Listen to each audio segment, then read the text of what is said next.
The day is nearly done.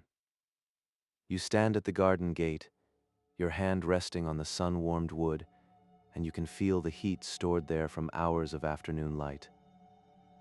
The latch is smooth beneath your palm, worn by years of opening and closing, and you lift it gently, hearing the soft click as it releases.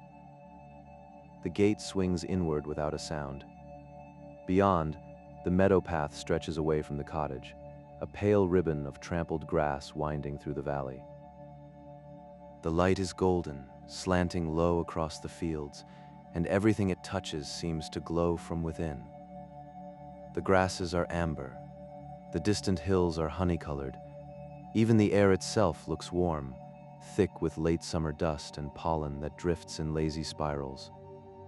You step through the gate and close it behind you. There's no hurry. There's nowhere you need to be. This walk has no destination, no purpose beyond the simple act of moving through the world as it settles into evening. Your feet know the path already. You've walked it 100 times, maybe more, and your body remembers the rhythm without thinking. One step, then another. The garden falls away behind you. You can smell it still, the last of the roses and the mint growing wild near the wall. But the scent fades as you move forward into the open meadow.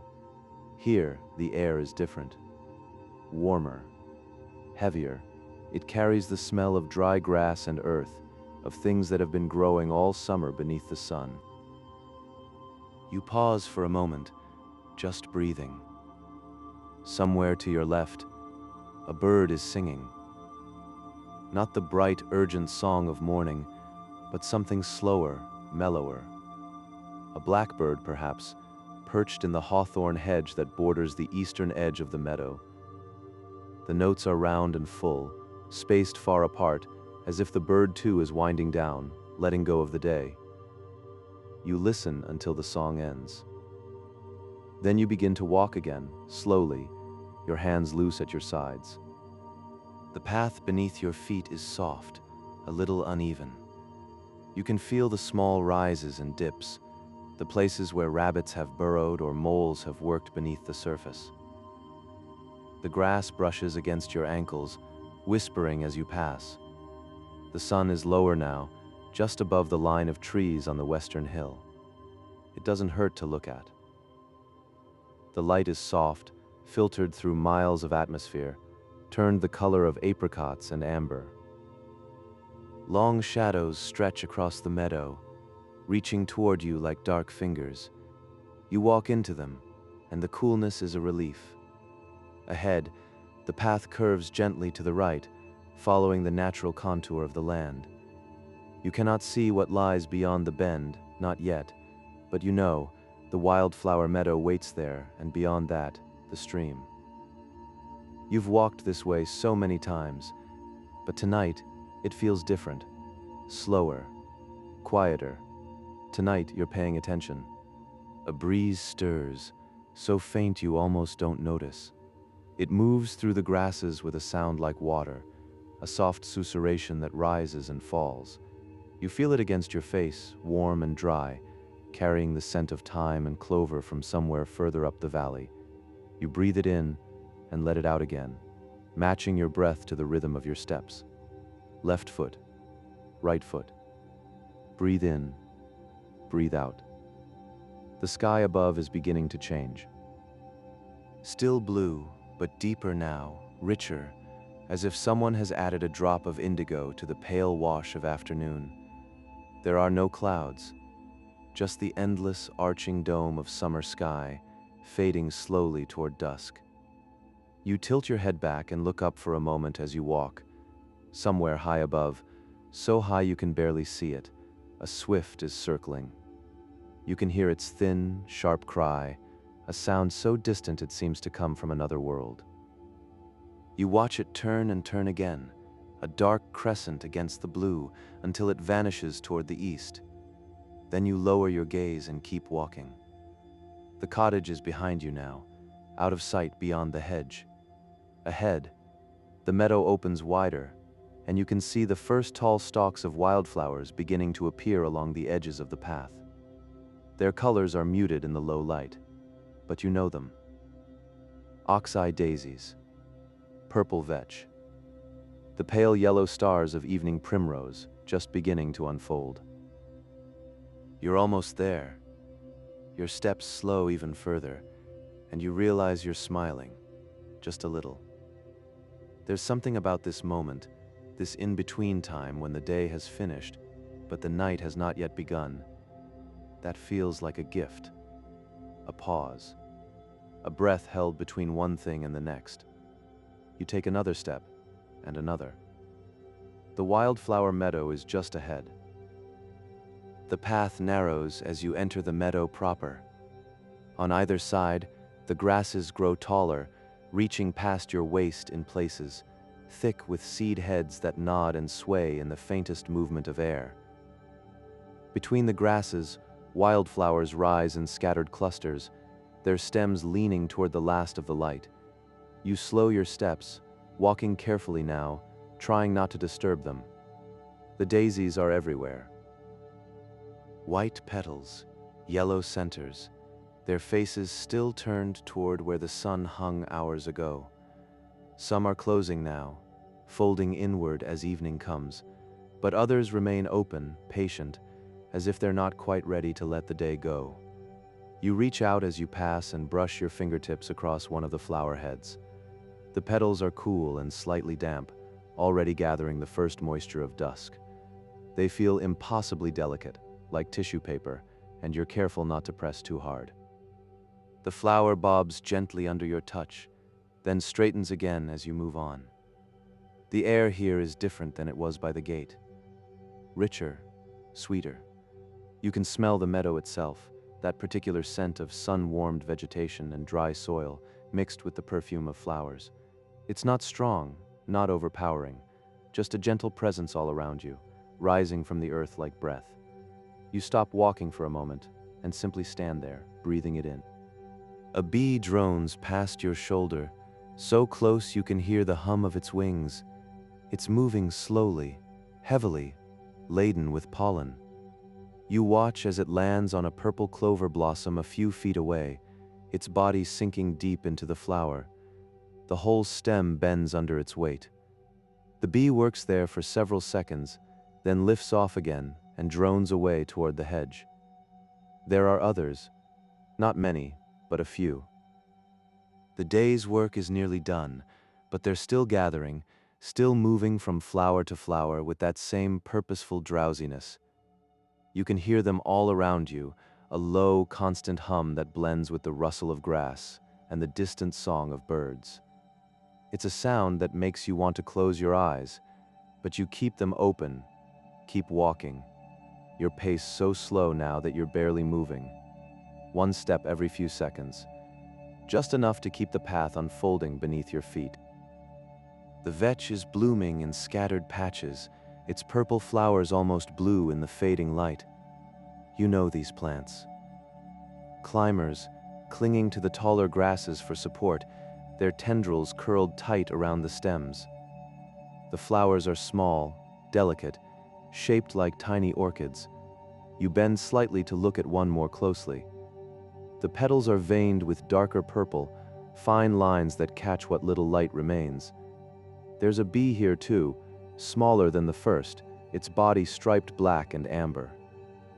It's motionless on the flower, resting perhaps, or feeding so slowly you cannot see it move. You straighten again and walk on. The evening primrose is opening now. You can see it happening if you watch closely enough. The pale buds are unfurling petal by petal, revealing their soft yellow hearts. These are flowers for the dusk, for the moths that will come later when full dark has fallen. But you're here to see them wake, and there's something wonderful in that, something private.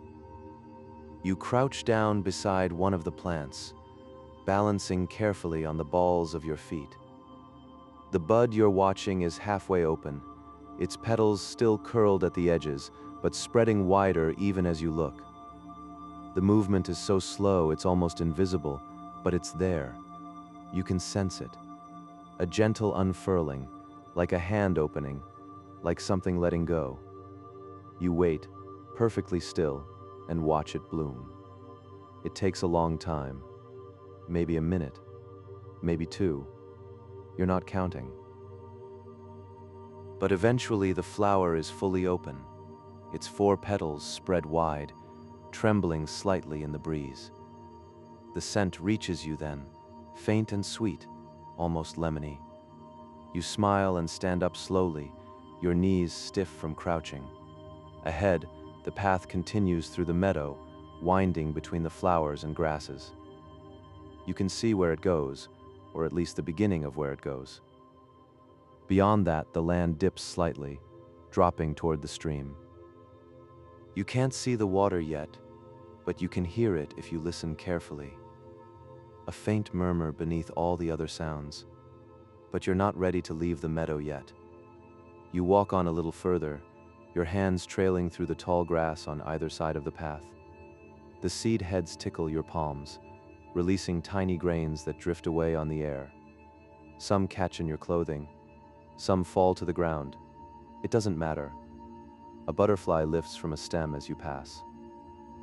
It's orange and brown, its wings ragged at the edges from weeks of flying. It circles you once, twice, then settles on a thistlehead a few yards away. You can see it there, perfectly still, its wings slowly opening and closing like lungs breathing. Open, closed, open, closed. You watch until it lifts off again and disappears into the deeper grass. The light is changing now, moment by moment. The gold is fading into something softer, something closer to rose. The shadows are longer, pooling in the low places, and the air is starting to cool. You can feel it on your arms, a gentle chill that wasn't there before. But it's not uncomfortable. It's part of the rhythm. The day letting go, the night beginning to arrive. You take a deep breath and hold it for a moment, feeling your lungs expand, feeling the evening air fill you. Then you let it out again, slowly, and the tension you didn't know you were holding releases with it. Your shoulders drop. Your jaw unclenches. Your hands unclench. You're here, just here. In this meadow, in this moment, with the flowers and the bees and the fading light. There's nowhere else you need to be. Nothing else you need to do. Just walk. Just breathe. Just be. The path curves gently ahead, leading you onward. You can hear the stream more clearly now, a soft babbling somewhere beyond the next rise. The meadow is thinning slightly, the grass is shorter, the flowers fewer.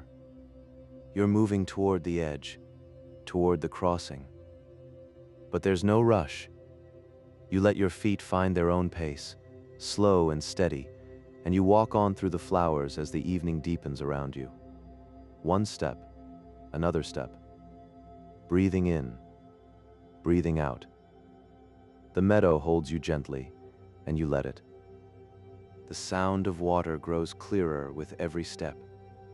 At first, it's just a whisper beneath the other sounds, the rustle of grass and the hum of the last few bees. But as the meadow begins to slope gently downward, the murmur rises, becomes something you can focus on. A soft babbling, constant and unhurried, like a voice speaking in a language made entirely of liquid syllables. You follow the path as it descends toward the sound. The grasses are shorter here, cropped by rabbits or deer, and the earth beneath your feet is slightly damper. You can feel the change through your soles, a subtle shift from dry to moist. The air is different too, cooler. There's a freshness to it that wasn't present in the meadow, a clean, green smell that speaks of moving water and moss and stones worn smooth by current. You breathe it in deeply, and it clears something in your chest, some small tightness you hadn't noticed until now. The path curves around a stand of willow saplings, their long leaves hanging motionless in the still air, and then suddenly you can see it. The stream. It's narrow, perhaps 6 feet across at its widest point, running clear and bright over a bed of pale pebbles. The water is shallow, no deeper than your ankle in most places. and it moves with a gentle purpose, neither hurrying nor lingering. Just flowing, as it has flowed for longer than anyone can remember, from somewhere up in the hills to somewhere down in the valley. You stop at the edge and crouch down, resting your weight on your heels.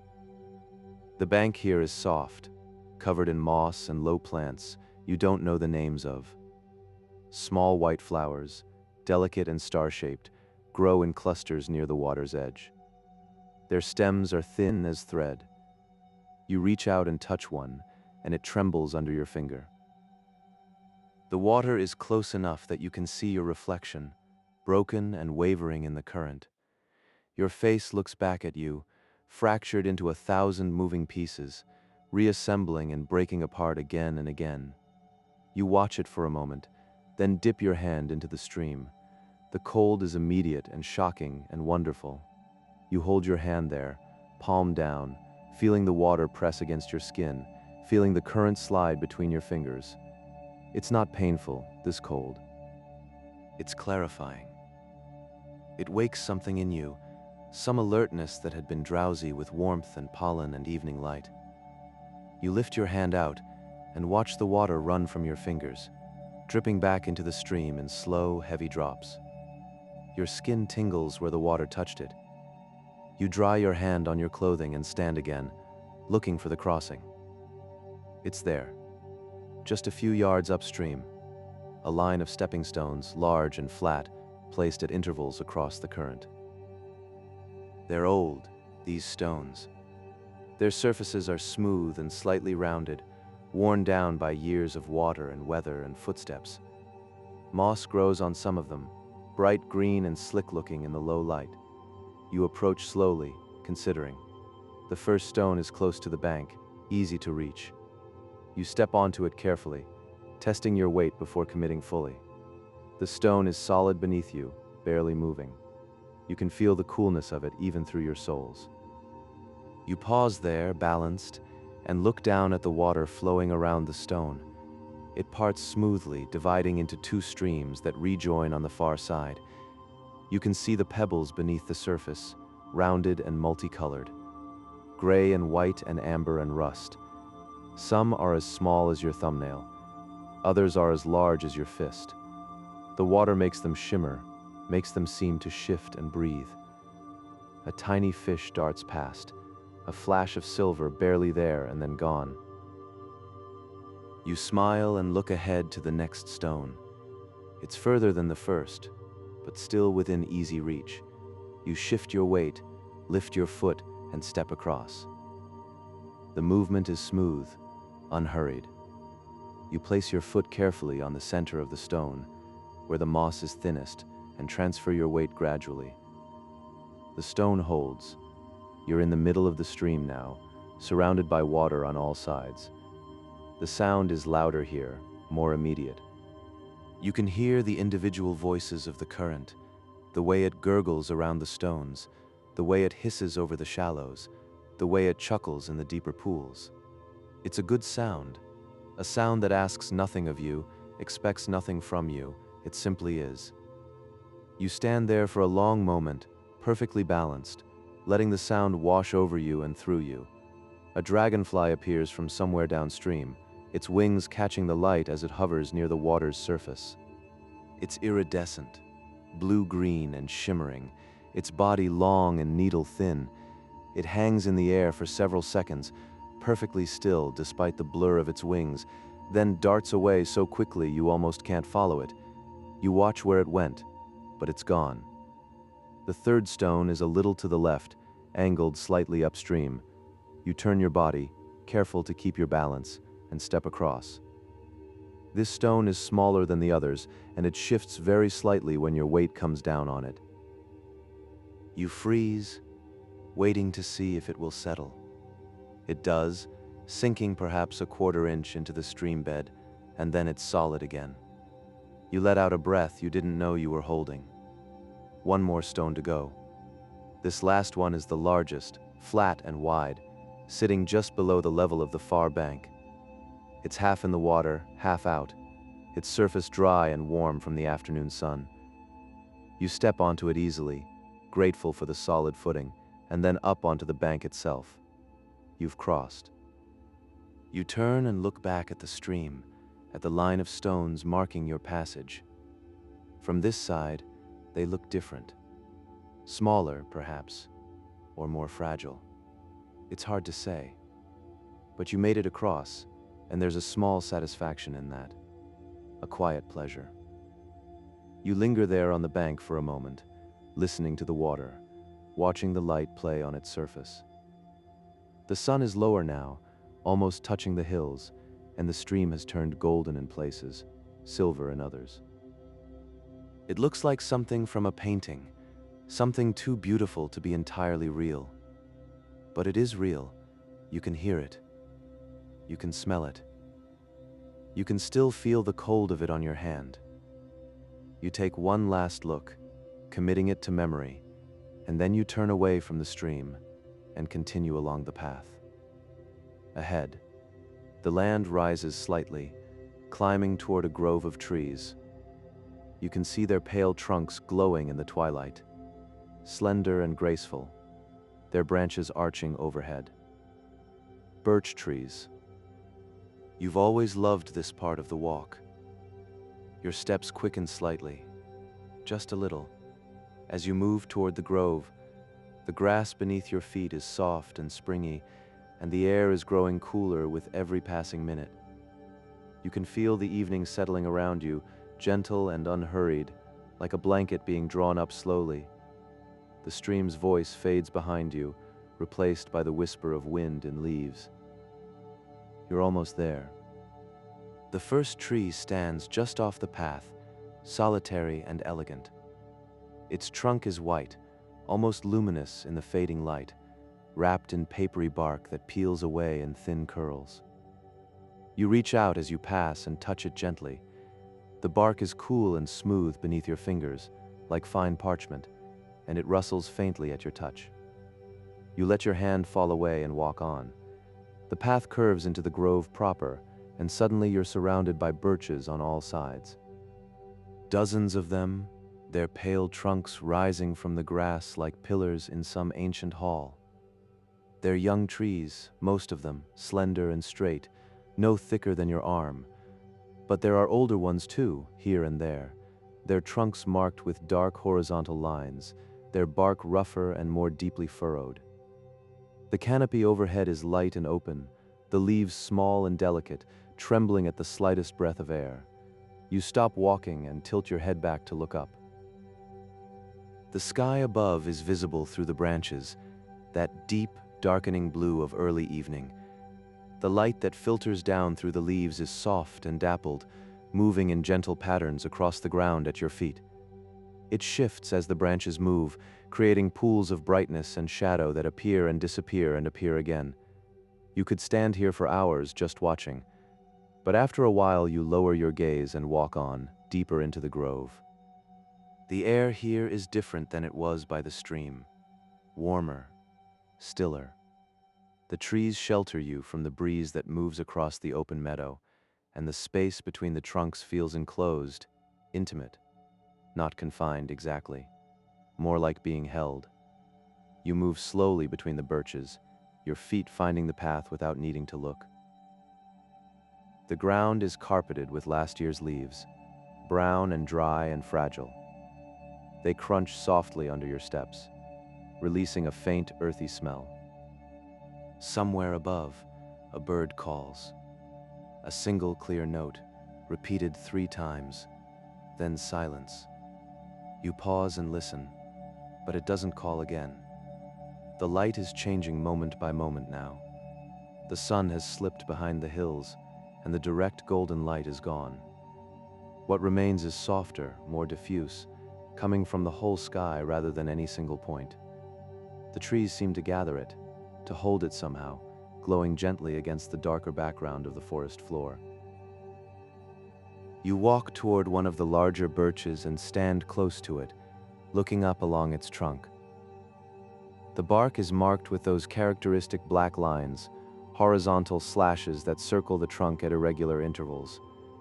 Some are thin as pencil marks, others are thick and rough, splitting to reveal the darker wood beneath. You trace one with your finger, following it around the curve of the trunk as far as you can reach. The tree is perfectly still. You step back and look around the grove. The birches stand in loose groups, some close together, others more widely spaced. Between them, ferns grow in scattered clumps, their fronds unfurling in graceful arcs. They're still green, but beginning to yellow at the edges, preparing for autumn even though summer hasn't quite released its hold. You kneel down beside one of the ferns and run your hand along a frond. The texture is complex, each tiny leaflet distinct beneath your fingers, cool and slightly waxy. You can feel the central stem, firm and resilient, and the way each leaflet angles off it, perfectly symmetrical, perfectly balanced. It's beautiful in a quiet way, not showy, not demanding. Just itself, growing here in the shade of the birches, doing what ferns have always done. You straighten up and brush your hands together, dislodging a few small pieces of leaf. The path continues ahead, winding between the trees. You follow it, moving at a pace that's barely walking, more like drifting. Your mind is quiet now, settled into the rhythm of the grove, the stillness and the gentle light. A breeze stirs, and suddenly the leaves overhead are moving. It's a soft sound, like water over stones, or like rain on a roof. The leaves rustle and whisper, turning on their stems, catching what little light remains and scattering it in 1,000 directions. The whole grove seems to shimmer for a moment, alive with motion. Then the breeze passes, and everything grows still again. You stand there, listening to the silence that follows. It's not complete silence. There are small sounds if you pay attention. The distant call of a wood pigeon, low and mournful. The faint creak of a branch somewhere overhead. Your own breathing, slow and even. The quiet settling of the earth as the day's warmth begins to drain away into the cool night above. But it feels like silence. It feels like peace. You walk on, your eyes half closed now, trusting your feet to find the way. The grove is not large, you know this. You've walked through it many times. But tonight it seems to stretch on longer than usual, as if the trees have multiplied in the twilight, as if the path has decided to take its time. You don't mind. Ahead, you can see where the grove begins to thin. The trees grow more scattered, their pale trunks standing out more clearly against the darkening sky beyond. The path is leading you upward now, climbing a gentle slope toward the edge of the grove and whatever lies beyond. But you're not there yet. You pass another of the larger birches and pause beside it, resting your hand against the trunk.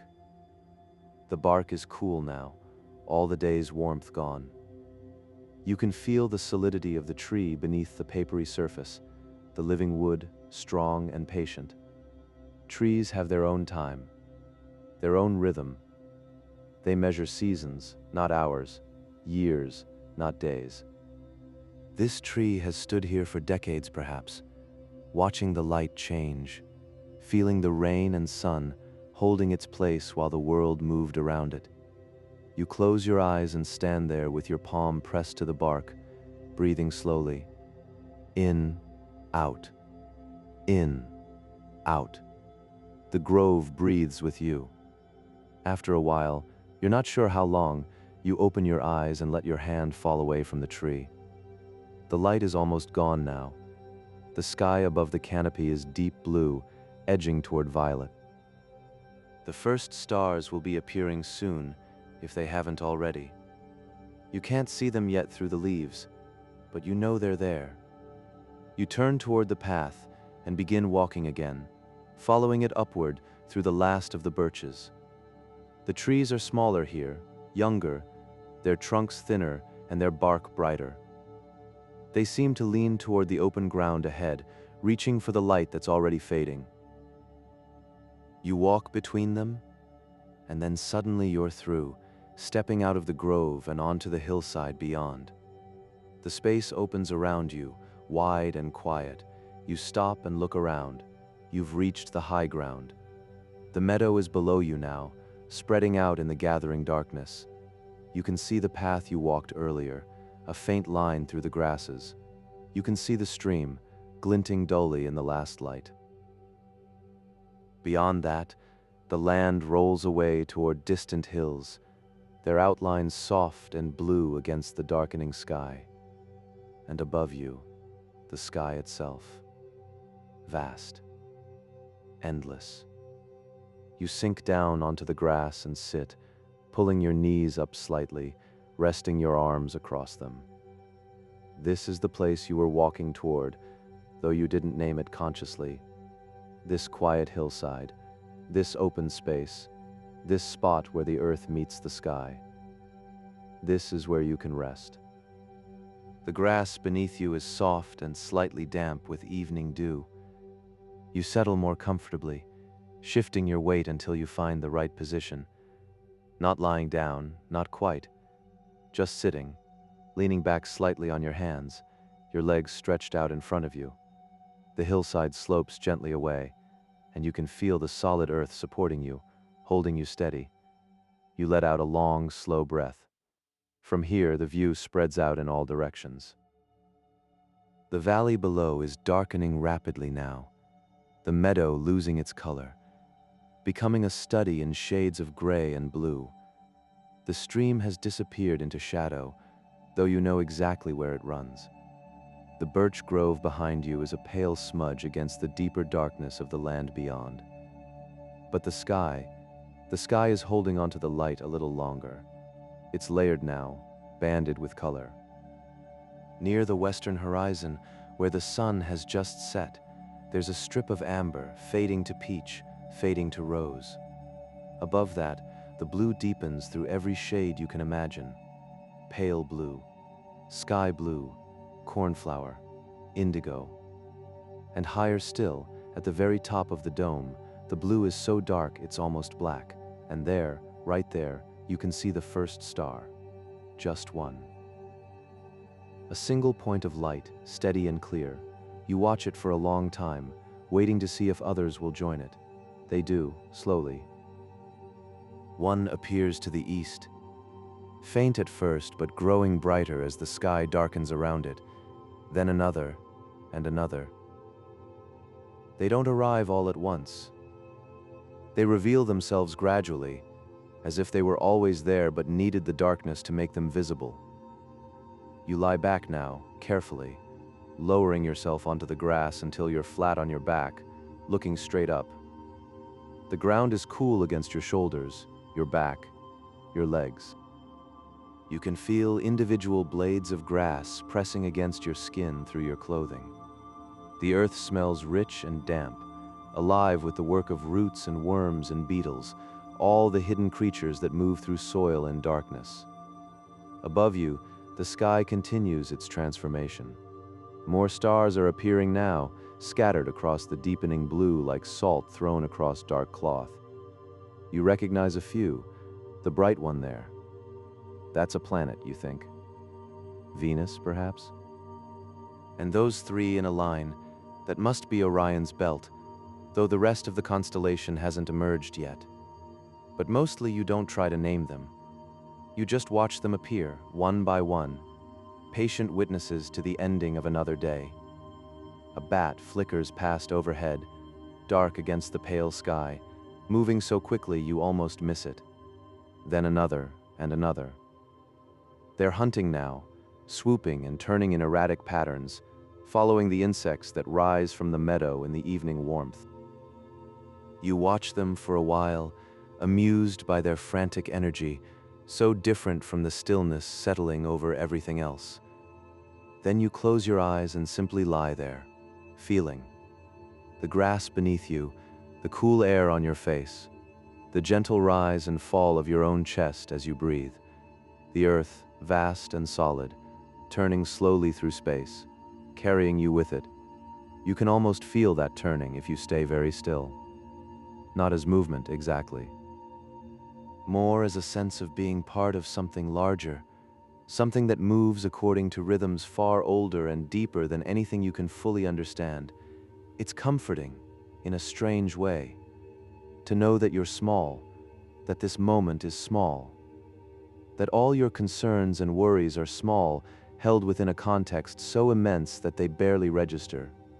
You open your eyes again. The sky is darker now, definitely darker. The western glow has faded to the faintest wash of orange, barely visible above the black line of the hills. And the stars, there are so many more stars. They fill the sky from horizon to horizon, a vast scattering of light. Some are bright enough that they seem to pulse. Others are so faint, you can only see them if you don't look directly at them, if you let your vision soften and take them in peripherally. You know that some of those stars are gone already. Their light has been traveling for so long that the stars themselves may have burned out centuries ago. But the light continues, crossing unimaginable distances until it reaches this hillside this evening, your eyes. It makes you feel both infinitely small and strangely connected, part of the same universe as those distant stars, made of the same materials, following the same laws. A cool breeze moves across the hillside, rustling the grass around you. You shiver slightly, but you don't move. Not yet. The coolness is part of this too, part of the night arriving, part of the world letting go of the day's heat and settling into darkness. Somewhere in the valley below, an owl calls, low and hollow, just 4 notes, evenly spaced. Hoo hoo hoo hoo hoo. You smile in the darkness. The owl calls again from a different location this time. Closer perhaps, or just more to the south. It's hard to tell with sounds in the open air. They travel strangely, bend around hills, reflect off water. You listen, but the owl doesn't call a third time. The silence that follows is deep and comfortable, not empty. Full, actually, with all the small night sounds beginning to emerge. The chirp of crickets, faint and rhythmic. The rustle of something moving through the grass, too small to be dangerous. A mouse, probably, or a vole, going about its business under cover of darkness. You let the sounds wash over you, not trying to identify each one, just letting them be. The stars are very bright now. You can see the Milky Way beginning to show itself, a pale band of light arching across the sky from south to north. It's faint still, not quite as vivid as it will be later when full darkness comes, but it's there. Millions of stars, so distant they blur together into a river of light. You stare up at it, losing yourself in the vastness. Time passes. You're not sure how much. It doesn't seem to matter. You're outside of time here, or at least outside of measured time. You're in the time of the earth and the sky, which moves differently, slower, more circular than linear. Eventually, though, you become aware of the cold. It's crept into your body slowly, degree by degree, until now you can feel it in your fingers, your toes, the tip of your nose.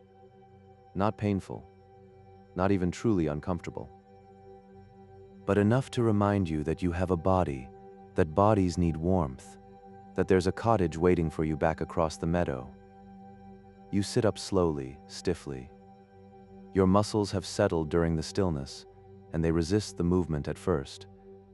But after a moment, they remember how to work, and you rise to your feet, brushing bits of grass from your clothing. You stand there for a moment, looking out over the darkened valley one last time. Everything is quiet. Everything is still. The world has settled into night, and you've watched it happen, been part of it happening. There's a satisfaction in that, a completion. You turn away from the view and look back toward the path, barely visible now in the darkness. But you know where it goes. Back through the birch grove, back across the stream, back through the meadow to the cottage, back home. You take the first step, and then another, and your feet remember the rhythm. Left, right, left, right. The stars shine overhead, lighting your way. The path is darker now, but not invisible. Your eyes have adjusted to the night, and the stars above provide just enough light to see by. The pale thread of the path shows itself against the darker grass, and you follow it without hesitation, trusting your feet to remember what your eyes can barely see. The birch grove rises ahead of you, the white trunks glowing faintly in the starlight. You enter the trees, and the darkness deepens.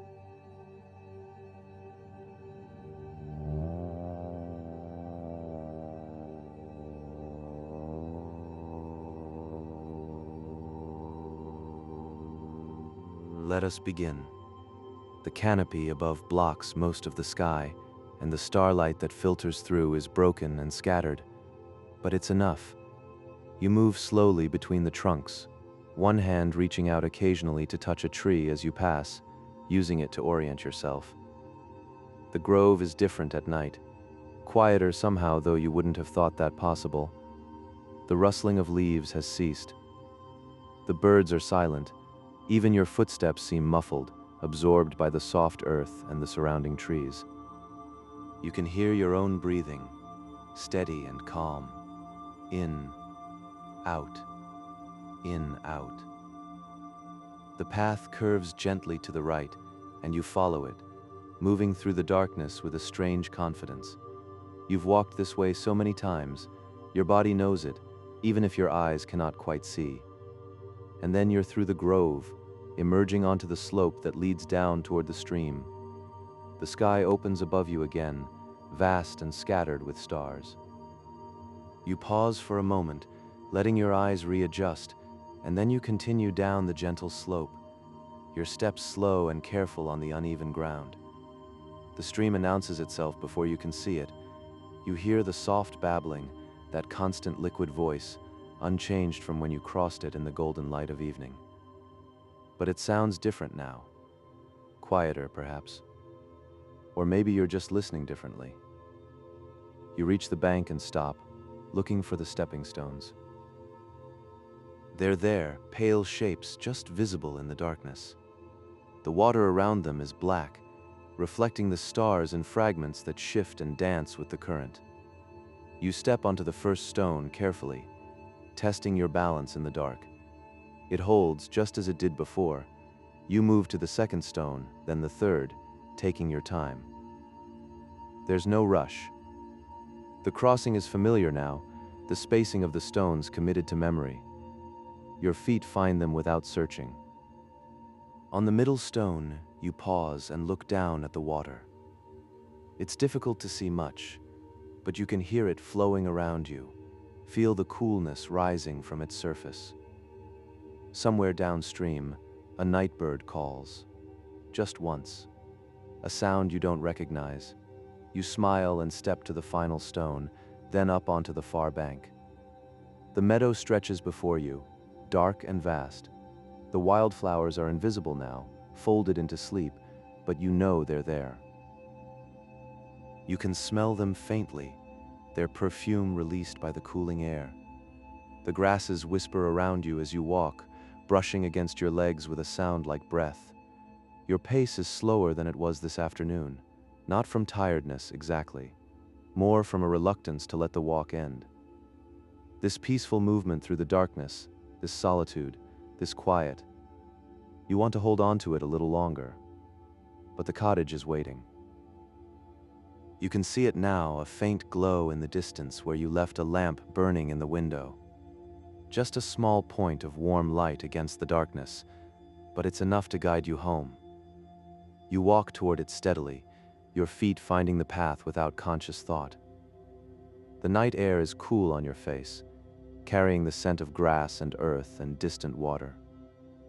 Above you, the stars shine with a brilliance that seems impossible, as if they've grown brighter since you lay on the hillside watching them emerge.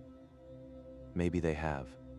Maybe the darkness has deepened enough that they can show their full light now, undiminished by any competing glow. You tilt your head back as you walk, trying to see them and the path at the same time. It's a dizzying feeling, moving forward while looking up. The stars seem to wheel overhead, and for a moment you feel as if you're the one standing still while the universe turns around you. Then you lower your gaze and focus on the path again. The cottage is closer now. You can make out its shape, dark against the slightly less dark sky. The lamp in the window burns steadily, a warm amber glow that speaks of shelter and safety and rest. You're almost home.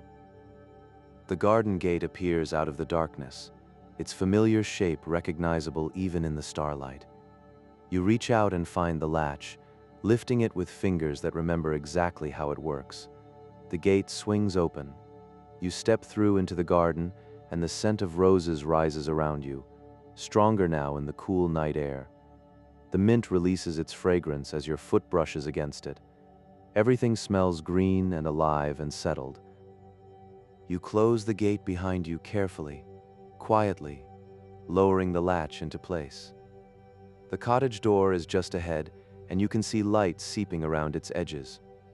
You reach for the handle and turn it, and the door opens with a soft creak that sounds like welcome. Warmth flows out to meet you. You step inside and close the door gently, shutting the night outside. The lamp on the table fills the room with soft golden light, and you can see the familiar shapes of home around you.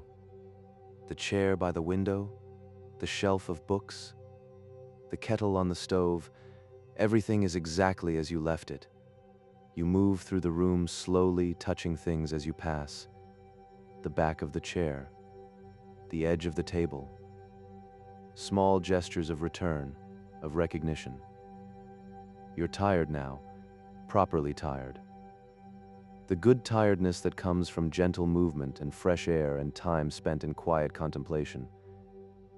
Your body is ready for rest. You turn down the lamp until it's barely glowing, just enough light to see by. Then you settle into the chair by the window and look out at the darkness one last time. You can't see much. The meadow is invisible beyond the garden. The stream, the birches, the hillside where you lay watching stars, all of it is hidden in the night. But you know it's there. You've walked through it, touched it, breathed it in, and tomorrow it will still be there waiting. But for now, you're here, in the warmth, in the quiet, in the gentle lamplight. You close your eyes and let your head rest against the back of the chair. Your breathing slows, deepens. Outside, the night continues, the stars shine, the stream flows. The wildflowers sleep in the meadow, their petals folded tight, waiting for morning. But you don't need to wait for anything. You're already home. You're already safe. You're already drifting. Good night.